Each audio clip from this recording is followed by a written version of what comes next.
Doug Limerick, ABC News. With a KWLM News update, here's JP Cola. Right now, 5 minutes past 7 o'clock. Skies are cloudy. Southeast winds at 18. The current temperature 32 degrees.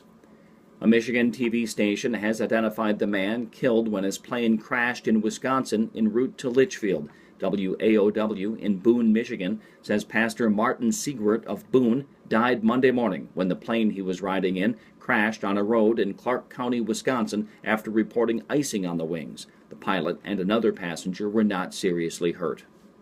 Officials plan to release more details this morning about an altercation at the New Hope City Council meeting Monday that left a suspect dead and 2 officers injured. The man killed, 68-year-old Raymond Kometz from Belle Plaine, reportedly had a history of threats of violence. The injured officers are identified as Officer Bo Shaynard on the New Hope police force since 2008 and Officer Joshua Ernest on the New Hope force for a year, and he'd just been sworn in at the city council meeting before the shootings occurred. Both officers were released from the hospital yesterday, and authorities say they're doing well. Governor Dayton, in his budget proposal, wants to use nearly half of the state's billion-dollar surplus to expand pre-kindergarten programs and provide additional funding for K-12 schools. But Senate Republican Minority Leader David Hann argues spending more money year after year doesn't result in better education. Kids who are failing are not able to get through the system and are not being helped. And that has been going on for years, ever since I've been here at least. And why we wouldn't take this opportunity to try to figure out how to solve that problem rather than just saying, well, more money will do it. We've been trying the more money route for decades.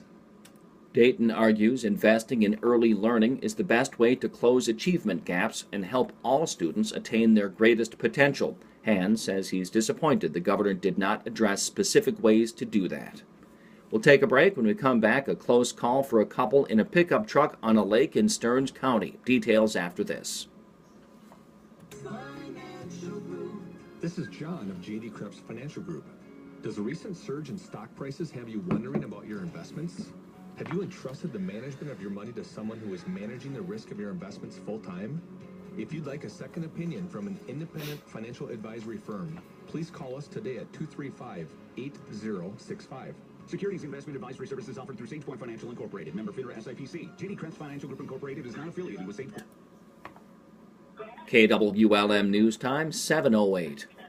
A pickup broke through the ice on a lake in Stearns County yesterday. The Sheriff's Department says at 11:17 a.m., South Haven Rescue, Gold Cross Ambulance, and Stearns County Sheriff's Office were dispatched to Clearwater Lake in Fairhaven Township for a vehicle that went through the ice. A Ford pickup was in 3 feet of water, approximately 300 yards from the DNR landing off of Bayberry Point. The driver of the truck, Charles Hansen of Sartell, was sitting on the roof of the truck. His wife, Mary Esselman, was still in the passenger seat. South Haven Rescue arrived and carried Esselman from the truck and assisted Hansen from the roof of the truck. Hansen said he wasn't familiar with the lake and was meeting up with friends to fish. A state lawmaker and Minnesota National Guard second lieutenant has proposed changes to the state law on child custody for deployed military members. Representative John Lesch's bill states that the best interests of the child should be the top concern when Minnesota judges decide where the child should stay during that time. Lindsey Olson with the Minnesota National Guard says the legislation takes all aspects of the situation into account. While Minnesota judges have leeway to take a variety of factors into account when deciding custody, Olson says there really isn't an official law on the books stating the child's best interest as the key factor. Online reservations begin today for the 2015 season in the Boundary Waters Canoe Area Wilderness in northeast Minnesota. Chris Reichenbach with the Superior National Forest says visitors need to go to the website recreation.gov to reserve BWCA permits for May through the end of September.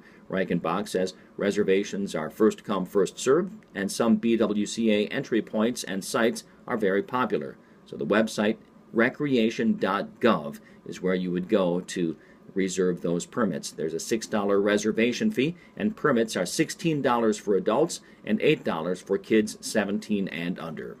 I'm JP Cola, News Talk 1340 and 96.3 FM KWLM.